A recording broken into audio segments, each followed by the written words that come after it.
یوسف کے بھائی مصر آئے اور اس کے ہاں حاضر ہوئے، اس نے انہیں پہچان لیا مگر وہ اس سے ناآشنا تھے۔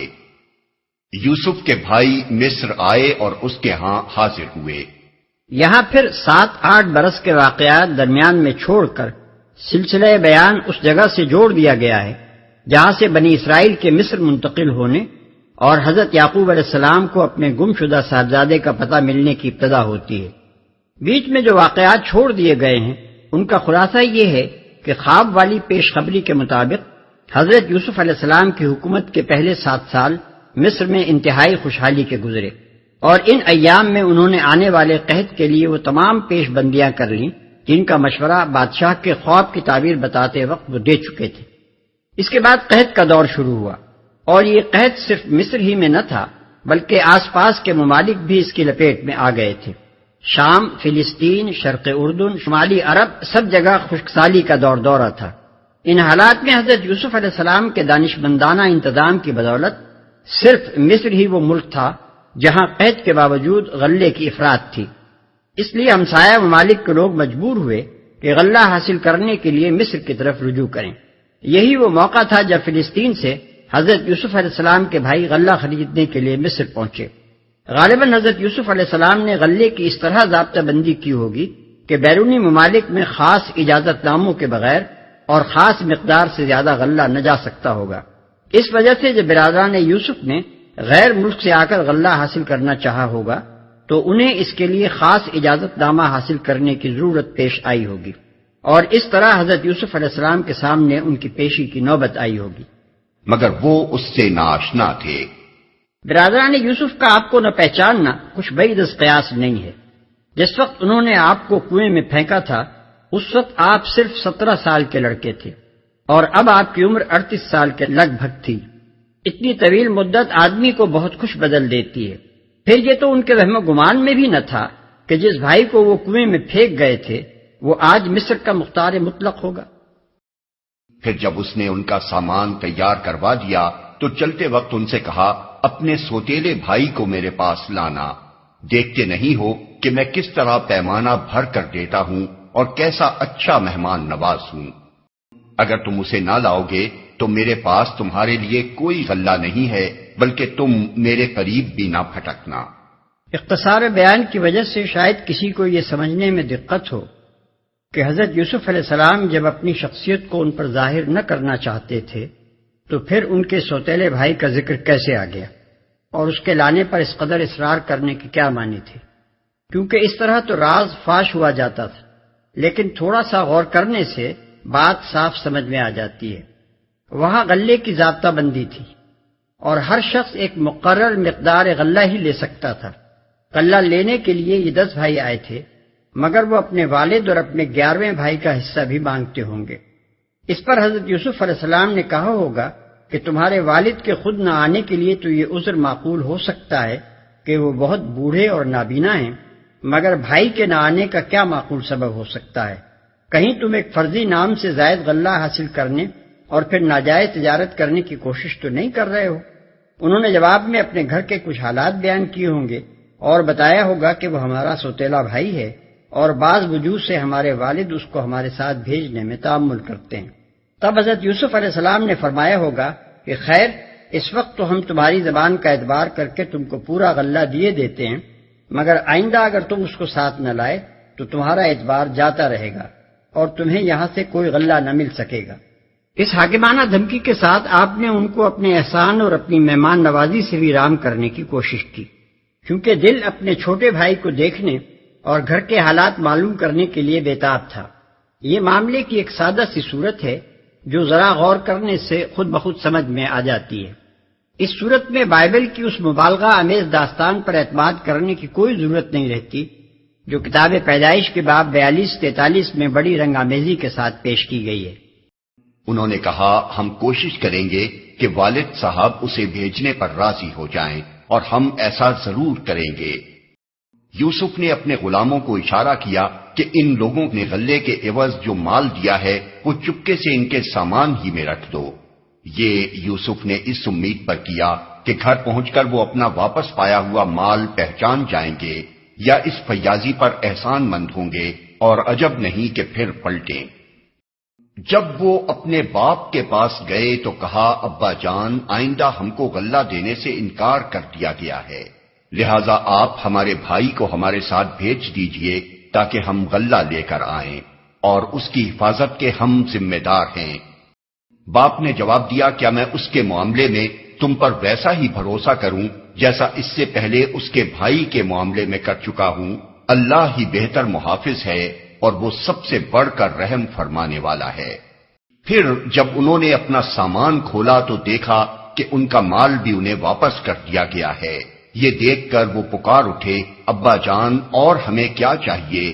دیکھیے یہ ہمارا مال بھی ہمیں واپس دے دیا گیا ہے، بس اب ہم جائیں گے اور اپنے اہل و عیال کے لیے رسد لے آئیں گے، اپنے بھائی کی حفاظت بھی کریں گے اور ایک بار شتر اور زیادہ بھی لے آئیں گے، اتنے غلے کا اضافہ آسانی کے ساتھ ہو جائے گا۔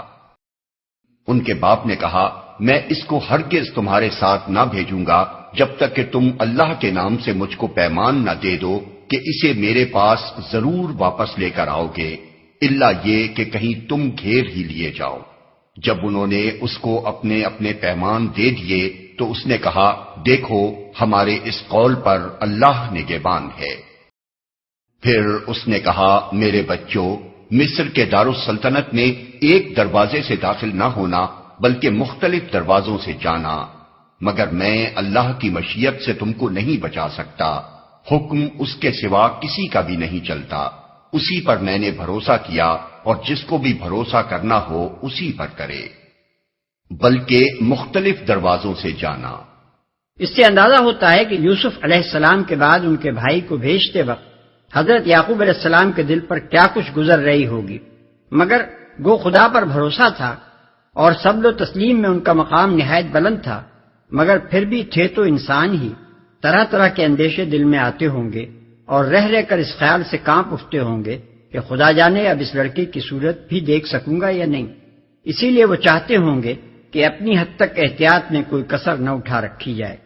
یہ احتیاطی مشورہ کہ مصر کے دارالسلطنت میں یہ سب بھائی ایک دروازے سے نہ جائیں، ان سیاسی حالات کا تصور کرنے سے صاف سمجھ میں آ جاتا ہے جو اس وقت پائے جاتے تھے۔ یہ لوگ سلطنت مصر کی سرحد پر آزاد قبائلی علاقے کے رہنے والے تھے۔ اہل مصر اس علاقے کے لوگوں کو اسی شبہ کی نگاہ سے دیکھتے ہوں گے جس نگاہ سے ہندوستان کی برطانوی حکومت آزاد سرحدی علاقے والوں کو دیکھتی رہی ہے۔ حضرت یعقوب علیہ السلام کو اندیشہ ہوا ہوگا کہ اس قحط کے زمانے میں اگر یہ لوگ ایک جتھا بنے ہوئے وہاں داخل ہوں گے تو شاید انہیں مشتبہ سمجھا جائے اور یہ گمان کیا جائے کہ یہاں لوٹ مار کی غرض سے آئے ہیں۔ پچھلی آیت میں حضرت یعقوب علیہ السلام کا یہ ارشاد کہ الا یہ کہ کہیں تم گھیر ہی لیے جاؤ، اس مضمون کی طرف خود اشارہ کر رہا ہے کہ یہ مشورہ سیاسی اسباب کی بنا پر تھا۔ اور واقعہ بھی یہی ہوا کہ جب وہ اپنے باپ کی ہدایت کے مطابق شہر میں متفرق دروازوں سے داخل ہوئے تو اس کی یہ احتیاطی تدبیر اللہ کی مشیت کے مقابلے میں کچھ بھی کام نہ آ سکی۔ ہاں، بس یعقوب کے دل میں جو ایک کھٹک تھی اسے دور کرنے کے لیے اس نے اپنی سی کوشش کر لی۔ بے شک وہ ہماری دی ہوئی تعلیم سے صاحب علم تھا، مگر اکثر لوگ معاملے کی حقیقت کو جانتے نہیں ہیں۔ اس کا مطلب یہ ہے کہ تدبیر اور توکل کے درمیان یہ ٹھیک ٹھیک توازن جو تم حضرت یعقوب علیہ السلام کے مذکورہ بالا اقوال میں پاتے ہو، یہ دراصل علم حقیقت کے اس فیضان کا نتیجہ تھا جو اللہ تعالیٰ کے فضل سے ان پر ہوا تھا۔ ایک طرف وہ عالم اسباب کے قوانین کے مطابق تمام ایسی تدبیریں کرتے ہیں جو عقل و فکر اور تجربے کی بنا پر اختیار کرنی ممکن تھی۔ بیٹوں کو ان کا پہلا جرم یاد دلا کر زجر و تنبیہ کرتے ہیں تاکہ وہ دوبارہ ویسا ہی جرم کرنے کی جرت نہ کریں۔ ان سے خدا کے نام پر عہد و پیمان لیتے ہیں کہ سوتیلے بھائی کی حفاظت کریں گے اور وقت کے سیاسی حالات کو دیکھتے ہوئے جس احتیاطی تدبیر کی ضرورت محسوس ہوتی ہے اسے بھی استعمال کرنے کا حکم دیتے ہیں تاکہ اپنی حد تک کوئی خارجی سبب بھی ایسا نہ رہنے دیا جائے جو ان لوگوں کے گھر جانے کا موجب ہو۔ مگر دوسری طرف ہر آن یہ بات ان کے پیش نظر ہے اور اس کا بار بار اظہار کرتے ہیں کہ کوئی انسانی تدبیر اللہ کی مشیت کو نافذ ہونے سے نہیں روک سکتی، اور اصل حفاظت اللہ کی حفاظت ہے، اور بھروسہ اپنی تدبیروں پر نہیں بلکہ اللہ ہی کے فضل پر ہونا چاہیے۔ یہ صحیح توازن اپنی باتوں میں اور اپنے کاموں میں صرف وہی شخص قائم کر سکتا ہے جو حقیقت کا علم رکھتا ہو، جو یہ بھی جانتا ہو کہ حیات دنیا کے ظاہری پہلو میں اللہ کی بنائی ہوئی فطرت انسان سے کس صحیح و عمل کا تقاضا کرتی ہے، اور اس سے بھی واقف ہو کہ اس ظاہر کے پیچھے جو حقیقت نفس الامری پوشیدہ ہے اس کی بنا پر اصل کار فرما طاقت کون سی ہے، اور اس کے ہوتے ہوئے اپنے صحیح و عمل پر انسان کا بھروسہ کس قدر بے بنیاد ہے۔ یہی وہ بات ہے جس کو اکثر لوگ نہیں جانتے۔ ان میں سے جس کے ذہن پر ظاہر کا غلبہ ہوتا ہے وہ توکل سے غافل ہو کر تدبیر ہی کو سب کچھ سمجھ بیٹھتا ہے، اور جس کے دل پر باطن چھا جاتا ہے وہ تدبیر سے بے پرواہ ہو کر نرے توکل ہی کے بل پر زندگی کی گاڑی چلانا چاہتا ہے۔ یہ لوگ یوسف کے حضور پہنچے تو اس نے اپنے بھائی کو اپنے پاس الگ بلا لیا اور اسے بتا دیا کہ میں تیرا وہی بھائی ہوں جو کھویا گیا تھا، اب تو ان باتوں کا غم نہ کر جو یہ لوگ کرتے رہے ہیں۔ اس فقرے میں وہ ساری داستان سمیٹ دی گئی ہے جو 21-22 برس کے بعد دونوں ماں جائے بھائیوں کے ملنے پر پیش آئی ہوگی۔ حضرت یوسف علیہ السلام نے بتایا ہوگا کہ وہ کن حالات سے گزرتے ہوئے اس مرتبے پر پہنچے۔ بنیامین نے بتایا ہوگا کہ ان کے پیچھے سوتیلے بھائیوں نے ان کے ساتھ کیا کیا بدسلوکیاں کی۔ پھر حضرت یوسف علیہ السلام نے بھائی کو تسلی دی ہوگی کہ اب تم میرے پاس ہی رہو گے، ان ظالموں کے پنجے میں تم کو دوبارہ نہیں جانے دوں گا۔ بعید نہیں کہ اسی موقع پر دونوں بھائیوں میں یہ بھی طے ہو گیا ہوگا کہ بنیامین کو مصر میں روک رکھنے کے لیے کیا تدبیر کی جائے جس سے وہ پردہ بھی پڑا رہے جو حضرت یوسف علیہ السلام مصلحتاً ابھی ڈالے رکھنا چاہتے تھے۔ جب یوسف ان بھائیوں کا سامان لدوانے لگا تو اس نے اپنے بھائی کے سامان میں اپنا پیالہ رکھ دیا۔ پھر ایک پکارنے والے نے پکار کر کہا، اے قافلے والو، تم لوگ چور ہو۔ اپنے بھائی کے سامان میں اپنا پیالہ رکھ دیا۔ پیالہ رکھنے کا فعل غالباً حضرت یوسف علیہ السلام نے اپنے بھائی کی رضامندی سے اور اس کے علم میں کیا تھا، جیسا کہ اس سے پہلے والی آیت اشارہ کر رہی ہے۔ حضرت یوسف علیہ السلام اپنے مدتوں کے بچھڑے ہوئے بھائی کو ان ظالم سوتیلے بھائیوں کے پنجے سے چھڑانا چاہتے ہوں گے۔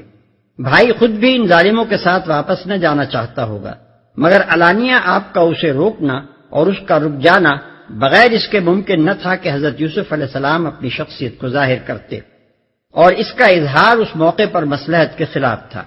اس لیے دونوں بھائیوں میں مشورہ ہوا ہوگا کہ اسے روکنے کی یہ تدبیر کی جائے۔ اگرچہ تھوڑی دیر کے لیے اس میں بھائی کی سبکی تھی کہ اس پر چوری کا دھبا لگتا تھا، لیکن بعد میں یہ دھبا اس طرح بآسانی دھل سکتا تھا کہ دونوں بھائی اصل معاملے کو دنیا پر ظاہر کر دیں۔ تم لوگ چور ہو۔ اس آیت میں اور بعد والی آیات میں بھی کہیں ایسا کوئی اشارہ موجود نہیں ہے جس سے یہ گمان کیا جا سکے کہ حضرت یوسف علیہ السلام نے اپنے ملازموں کو اس راز میں شریک کیا تھا اور انہیں خود یہ سکھایا تھا کہ قافلے والوں پر جھوٹا الزام لگاؤ۔ واقعی کی سادہ صورت جو سمجھ میں آتی ہے وہ یہ ہے کہ پیالہ خاموشی کے ساتھ رکھ دیا گیا ہوگا، بعد میں جب سرکاری ملازموں نے اسے نہ پایا ہوگا تو قیاس کیا ہوگا کہ ہو نہ ہو یہ کام انہی قافلے والوں میں سے کسی کا ہے جو یہاں ٹھہرے ہوئے تھے۔ انہوں نے پلٹ کر پوچھا، تمہاری کیا چیز کھوئی گئی؟ سرکاری ملازموں نے کہا، بادشاہ کا پیمانہ ہم کو نہیں ملتا، اور ان کے جمعدار نے کہا، جو شخص لا کر دے گا اس کے لیے 1 بار شتر انعام ہے، اس کا میں ذمہ لیتا ہوں۔ ان بھائیوں نے کہا، خدا کی قسم تم لوگ خوب جانتے ہو کہ ہم اس ملک میں فساد کرنے نہیں آئے ہیں اور ہم چوریاں کرنے والے لوگ نہیں ہیں۔ انہوں نے کہا، اچھا اگر تمہاری بات جھوٹی نکلی تو چور کی کیا سزا ہے؟ انہوں نے کہا، اس کی سزا جس کے سامان میں سے چیز نکلے وہ آپ ہی اپنی سزا میں رکھ لیا جائے، ہمارے ہاں تو ایسے ظالموں کو سزا دینے کا یہی طریقہ ہے۔ خیال رہے کہ یہ بھائی خاندان ابراہیمی کے افراد تھے، لہذا انہوں نے چوری کے معاملے میں جو قانون بیان کیا وہ شریعت ابراہیمی کا قانون تھا، یعنی یہ کہ چور اس شخص کی غلامی میں دے دیا جائے جس کا مال اس نے چرایا ہو۔